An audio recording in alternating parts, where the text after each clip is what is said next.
This story is titled, Because of My Parents, I Celebrated Christmas Alone while they celebrated in Italy, and now they want financial assistance for my brother's wedding, and I cut them off. Hi everyone, before we dive in, a quick favor. If you enjoy content like this, please hit the subscribe button. It's free, supports the channel, and makes sure you never miss out on amazing videos. Alright, let's get started. Okay, so I know this sounds bad, but hear me out.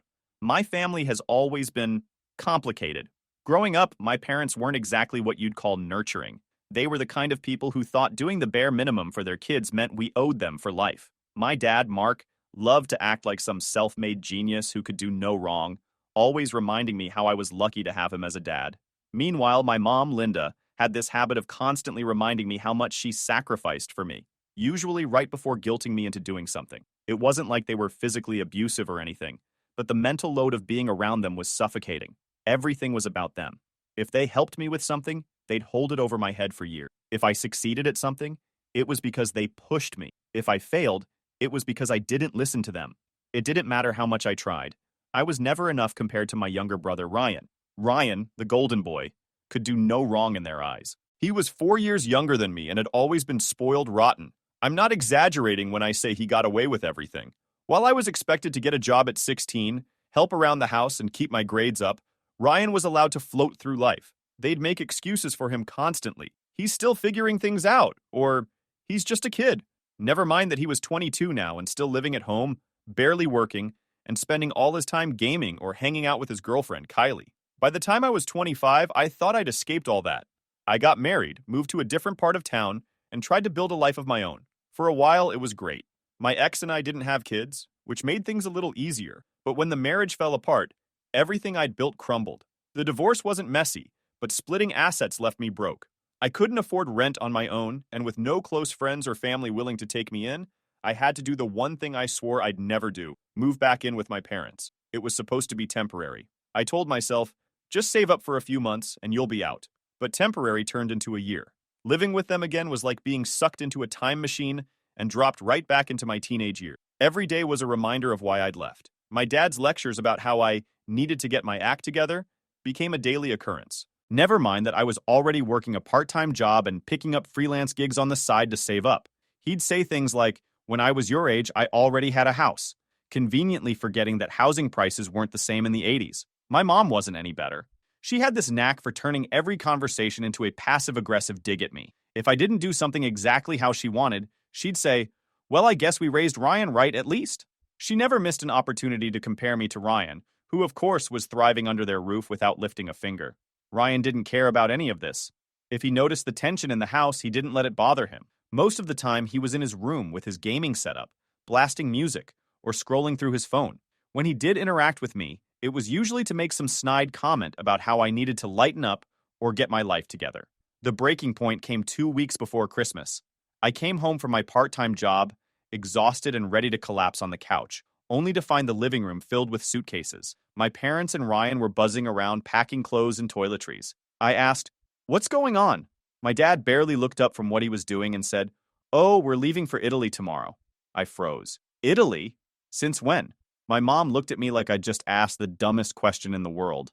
Since we planned it weeks ago, she said. We wanted to spend Christmas somewhere special this year.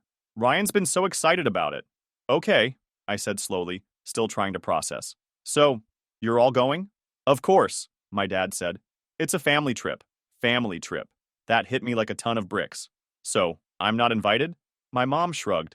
We didn't think you'd want to come. And honestly, with how things have been, we didn't think you'd be able to afford it. Ryan, who'd been sitting on the couch scrolling through his phone, finally chimed in. Yeah, and it's not like you've been easy to be around lately. He smirked like he was enjoying the whole thing. It took everything in me not to lose it right there. You could have at least told me, I said. My dad sighed like he was already tired of the conversation. Look, it's not a big deal.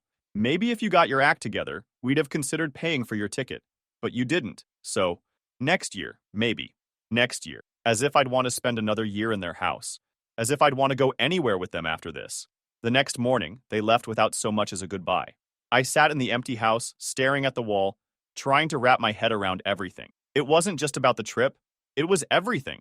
A lifetime of being second to Ryan, of being treated like an outsider in my own family. I'd told myself for years that I just needed to try harder. That maybe if I did everything right, they'd finally see me as an equal.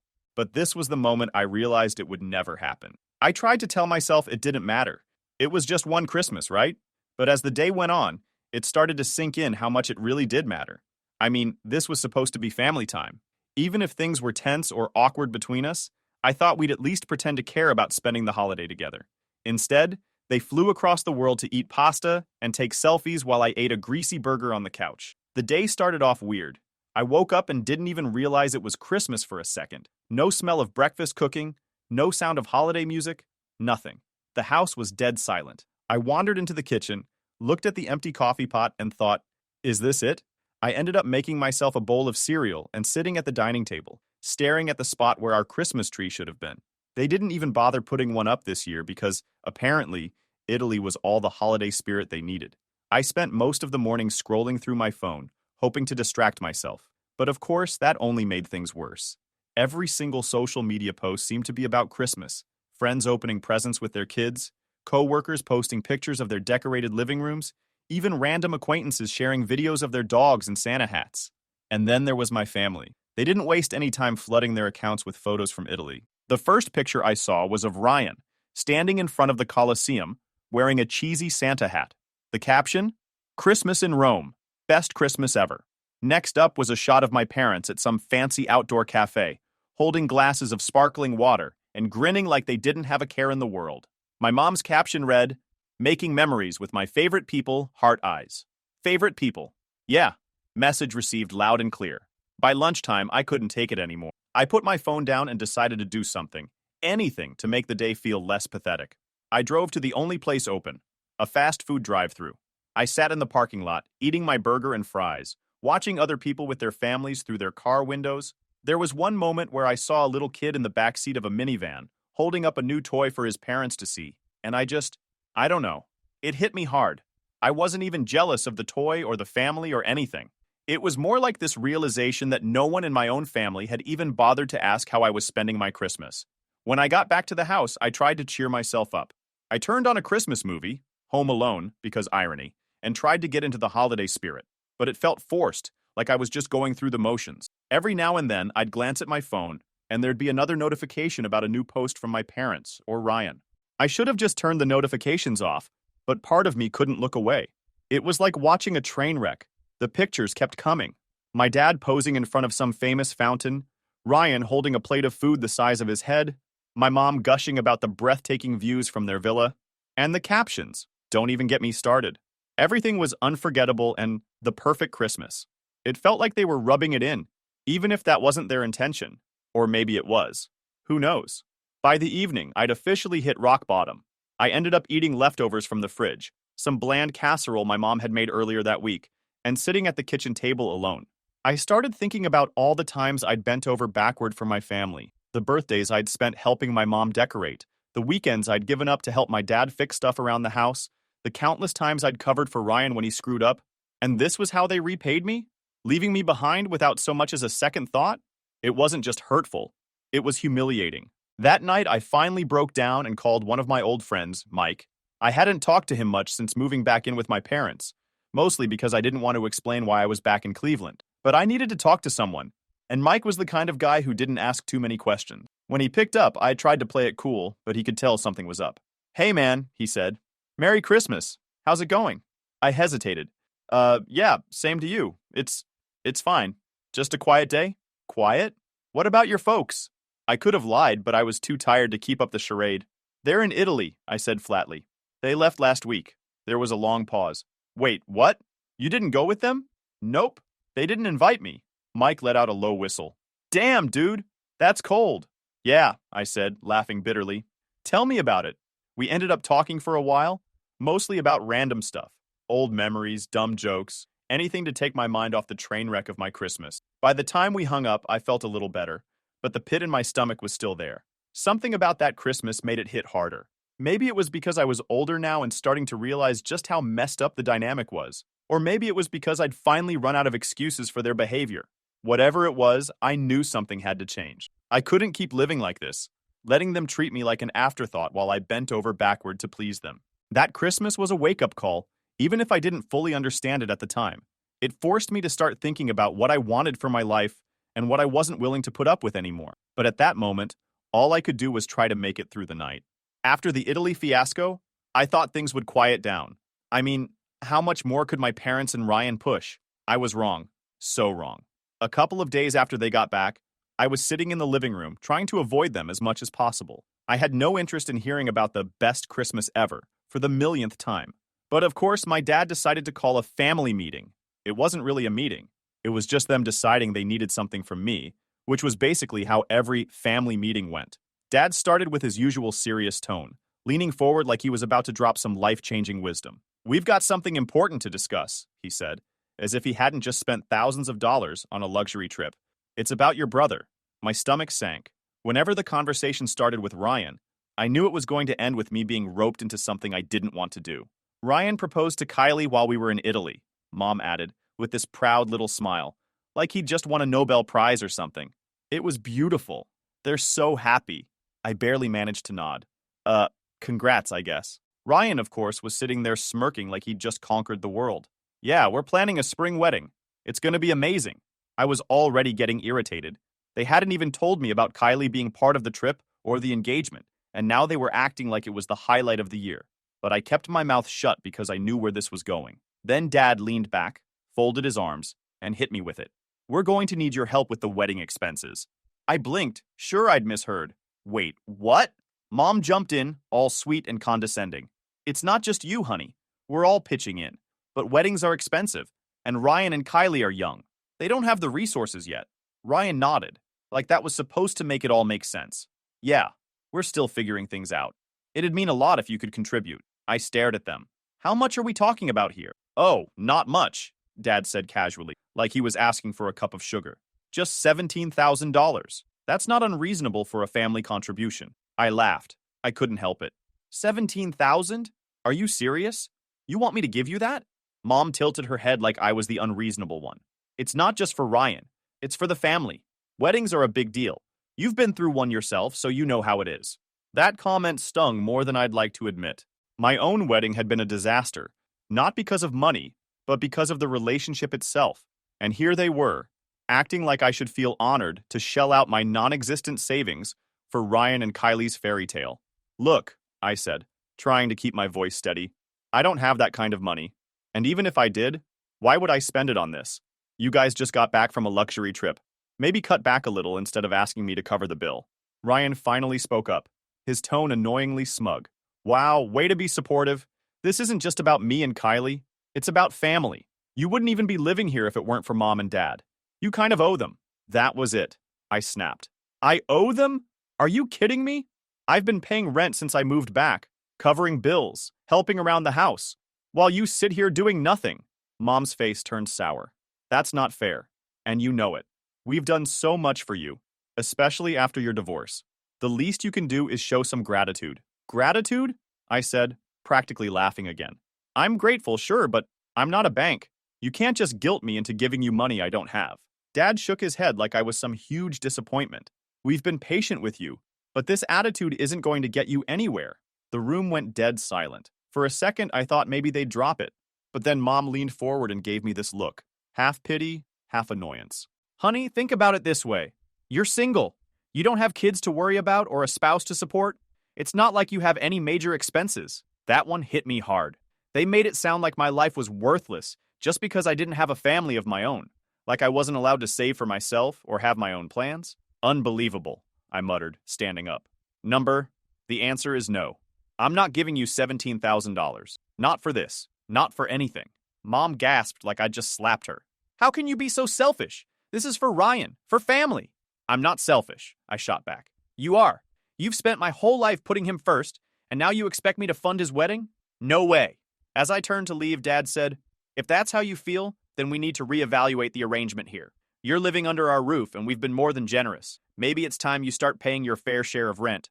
I froze in the doorway. "I already pay rent." "Not enough," he said.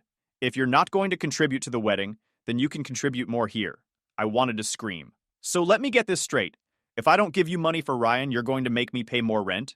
Mom nodded, all calm and self-righteous. "It's only fair. You've been here long enough. It's time to step up." I didn't even respond. I just walked out of the room and slammed the door to my tiny bedroom. My heart was pounding, my mind racing. How had it come to this? How had I ended up back in this house, stuck in this toxic cycle? I thought I was doing the right thing, moving back to save money and get back on my feet. I sat on my bed for a long time, staring at the wall, trying to process everything. They really expected me to cough up $17,000 for Ryan's wedding, and when I said no, decided to punish me for it. It wasn't even about the money anymore. It was about control. They'd always used guilt and manipulation to keep me in line, and now that I was standing up for myself, they didn't know how to handle it. I felt something shift inside me. I was done being their doormat. They could call me selfish, ungrateful, whatever they wanted. I didn't care anymore. My answer was no, and it was going to stay that way. The whole situation with my family hit a new level of ridiculous a few days after the family meeting. Just when I thought they couldn't get more entitled, my mom cornered me in the kitchen while I was eating a sandwich. She had this overly sweet tone, the kind she used when she was about to drop some manipulative suggestion she thought I wouldn't see coming. "So, I've been thinking," she started, sitting down across from me. "You've got that car sitting out there, and it's in really nice shape, isn't it?" I frowned. "Yeah, it's fine. Why?" She smiled like she'd just come up with the most brilliant idea ever. "Well, you don't really need it, do you?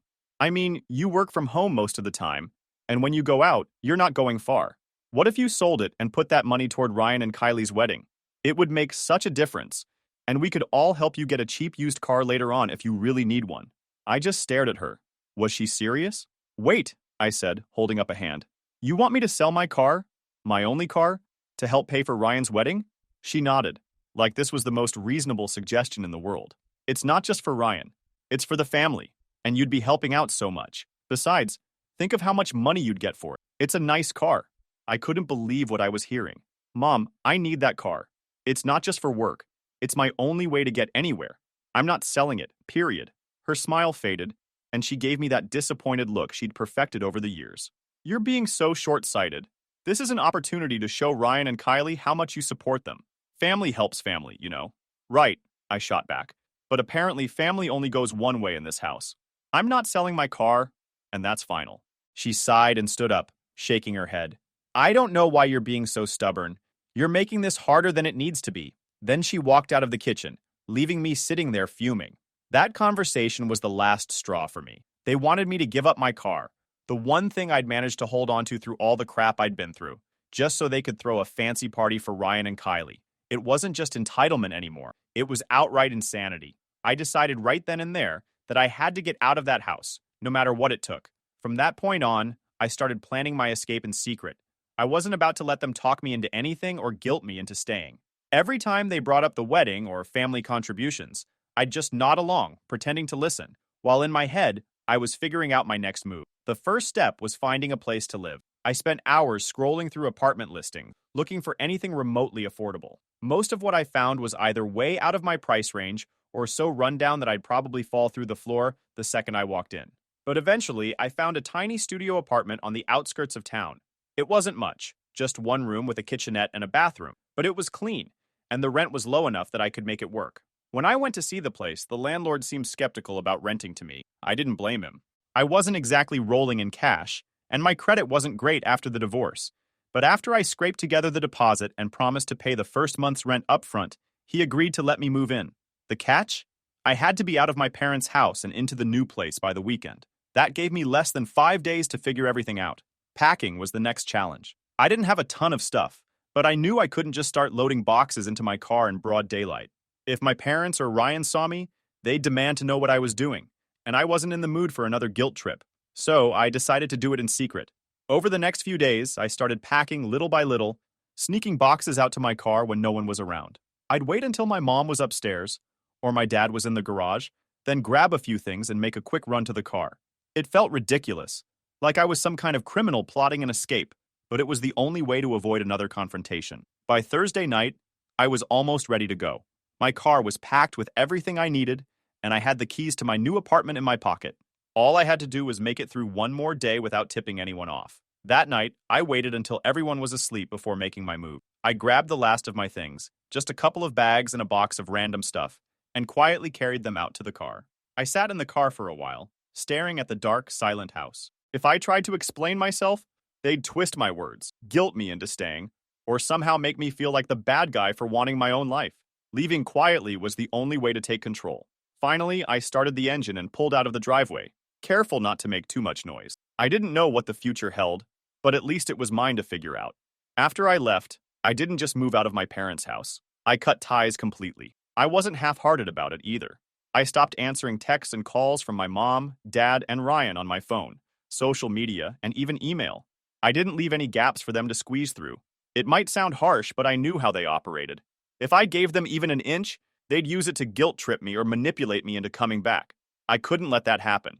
I'd made my decision, and for once, I was sticking to it. That peace didn't last long, though. About 2 months after I moved out, I started hearing through the grapevine that Ryan and Kylie's wedding was turning into a disaster. I hadn't asked for updates. It was just one of those things that people seemed to think I'd want to know about. Honestly, I didn't care much, but the stories were so ridiculous that I couldn't help but pay attention. Apparently, my parents had bitten off way more than they could chew. They'd promised Ryan and Kylie this big fancy wedding, even though they didn't have the money to back it up. They'd been banking on me chipping in, and probably assumed I'd cave eventually, but when that didn't happen, they were stuck scrambling for cash. From what I heard, they tried to get Kylie's family to pitch in, but that didn't go over well. Her parents flat out refused, saying, "If you can't afford a wedding, don't have one." Honestly, I respected that. Of course, my mom didn't take it well. She tried to play the victim, crying about how unfair it was that Kylie's family wasn't helping. But Kylie's mom wasn't having it. She told my mom, "It's not our responsibility to pay for your son's wedding." Ouch. I wish I could have been a fly on the wall for that conversation. Meanwhile, Ryan was stuck in the middle of it all. From what I heard, he was getting frustrated with my parents for overstepping and with Kylie's family for not budging. But instead of stepping up and taking control of the situation, he just let the chaos swirl around him. Classic Ryan, always expecting someone else to clean up his messes. The breaking point came about a month before the wedding. Kylie gave Ryan an ultimatum. Either he set boundaries with my parents, or she was done. She was sick of my mom micromanaging every little detail, and my dad trying to cut corners to save money. She wanted a partner, not a mama's boy, and she was ready to walk if he couldn't figure it out. At first, Ryan chose my parents. Of course he did. They'd been coddling him his whole life, and he wasn't about to rock the boat. He told Kylie she needed to chill, and that my mom just wanted the best for them. Apparently, that didn't go over well. Kylie called off the engagement, packed her things, and moved back in with her parents. It was a mess.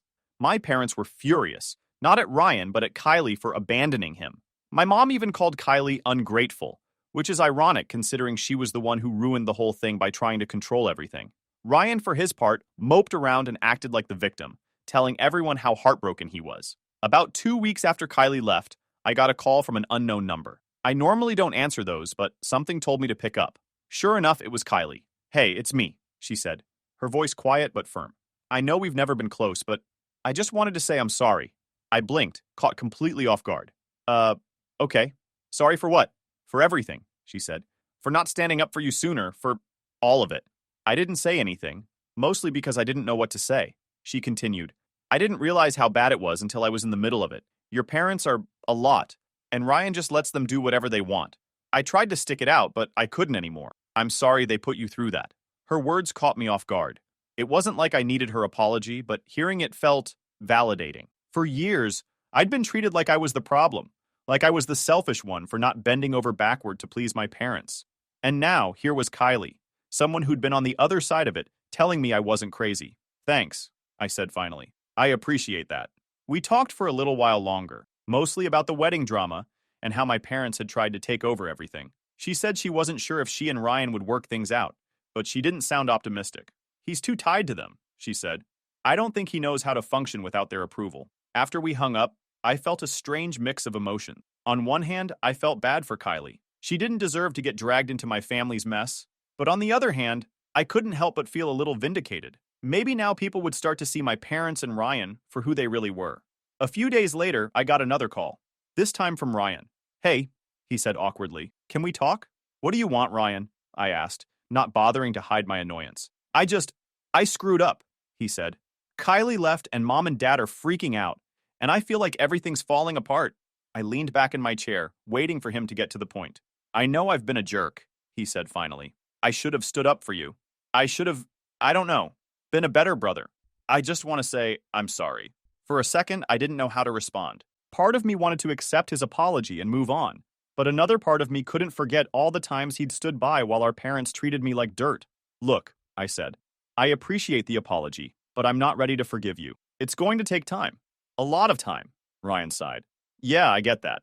I hope we can fix things someday. Maybe, I said, but not today. For the first time, Ryan had acknowledged how messed up things were. It didn't fix everything, but it was a start. Still, I wasn't ready to let him, or anyone else in my family, back into my life. Not yet. Maybe not ever. A few months after the whole wedding drama blew up, I started hearing whispers through mutual friends and acquaintances about my parents. Apparently, things had taken a turn for the worse. It wasn't surprising, really, considering how they always lived way beyond their means. But this time, it sounded serious, like drowning in debt serious. At first, I brushed it off. It wasn't my problem anymore, and I didn't want to get sucked back into their nonsense. But then the calls started. I'd already blocked their numbers so they couldn't contact me directly, but they started using other people to pass messages along. I'd get texts from old neighbors or extended relatives saying things like, "Your mom wanted me to tell you she's worried about you," or "Your dad asked if you could call him. It's important." It was all pretty transparent. They didn't care about me. They just wanted something. That was their go-to move, feign concern to get their foot in the door and then drop whatever demand they had in mind. I wasn't falling for it this time. Eventually, one of my mom's messages slipped through. A mutual friend, Sarah, who didn't know the full story, forwarded me an email my mom had sent her, thinking it might be urgent. It wasn't. It was just more guilt-tripping. The email was classic Linda. It started off all sweet and concerned. "I hope you've been doing well, honey. I think about you every day and pray that you're okay." Then it quickly shifted gears. "Your father and I have been struggling lately. We've had some unexpected expenses and it's been hard to keep up. I hate to ask, but if you could help us out financially, it would mean so much. Family always comes first, right? Unexpected expenses? Sure. More like they'd burned through their savings trying to throw a wedding they couldn't afford, and now they were paying the price." I didn't reply. I wasn't even tempted to. They'd made their bed, and now they could lie in it. Over the next few weeks, I started hearing more details about just how bad things had gotten. Apparently, they'd maxed out multiple credit cards, trying to cover wedding deposits, decorations, and other nonsense. Then, when Kylie walked away, they lost everything they'd put down. Non-refundable deposits, unpaid balances, the works. They were left with piles of debt and nothing to show for it. On top of that, Ryan had moved out shortly after his apology to me, which meant my parents had lost their golden boy and any financial help he might have contributed. Though let's be real, Ryan wasn't exactly known for pulling his weight. I heard through Sarah that they'd been calling him too, begging him to come back and help them out. He wasn't biting, though. Turns out Kylie had put her foot down and told him that if he ever wanted to make things work with her, he had to set boundaries with my parents. For once, Ryan actually listened to her. He told my mom and dad he couldn't support them financially and that they needed to figure things out on their own. To say they didn't take it well would be an understatement. "They're blaming everyone but themselves," Sarah told me one night over coffee. "Your mom's been telling people that Kylie's family sabotaged the wedding and that you abandoned them in their time of need." I just shook my head. Of course they are. It's never their fault. They're allergic to accountability. Then, one day, I got the message I'd been waiting for. A text from another mutual contact. "Hey, just so you know, your parents are selling the house. They're downsizing because they can't keep up with the mortgage." I wasn't surprised. That house had always been way too big for them, and the upkeep alone must have cost a fortune. But hearing it made everything feel real. They were actually losing their grip on the life they'd spent years trying to project. This image of a perfect, successful family. It was crumbling. And for once, I wasn't the one they could lean on to hold it together. The final straw came about a month later when my dad showed up at my apartment. I didn't even know how he found me. I hadn't given them my new address, and I'd been careful about who I told. But there he was, standing at my door, looking more haggard than I'd ever seen him. He wasn't his usual smug, overconfident self. He looked desperate. "Can we talk?" he asked, his voice quieter than usual. I didn't want to let him in, but I also didn't want to cause a scene in front of my neighbors. So I stepped outside and shut the door behind me. "What do you want?" I asked, keeping my tone as flat as possible. "We're in trouble," he said, running a hand through his thinning hair. "Your mom and we've hit a rough patch financially. We're behind on the mortgage and the credit card companies are calling nonstop. We don't know what to do." I folded my arms. "And this has what to do with me?" He gave me that look, the one he always used when he was about to launch into a lecture. But this time, it didn't come. Instead, he just sighed. "You're our son. We thought you might want to help." I laughed bitterly. "Help? Like you helped me when I was struggling?" Like you included me in your Italy trip or cared about my feelings during the wedding drama? Sorry, but I don't owe you anything. Don't be like that, he said, his voice rising. We're family. Exactly, I shot back. Family's supposed to support each other, right? Funny how that only applies when it benefits you. For a moment, he just stood there, staring at me like he couldn't believe I was actually saying no. Then he tried a different tactic. What about the house? It's your childhood home. Don't you care about what happens to it? That one stung, but I didn't let it show. It stopped feeling like home a long time ago, I said. Good luck selling it. I didn't give him a chance to respond. I turned and walked back into my apartment, locking the door behind me. After that, I didn't hear from them again. Not directly, anyway. I heard through Sarah that they eventually sold the house and moved into a small rental on the other side of town. They'd burned so many bridges that no one else in the family was willing to help them out either. I knew I'd made the right choice. For years, I'd let them take advantage of me, make me feel like I wasn't enough, and use guilt to control me. Cutting ties was the best decision I'd ever made. Sometimes walking away isn't about abandoning people. It's about saving yourself. And that's exactly what I did.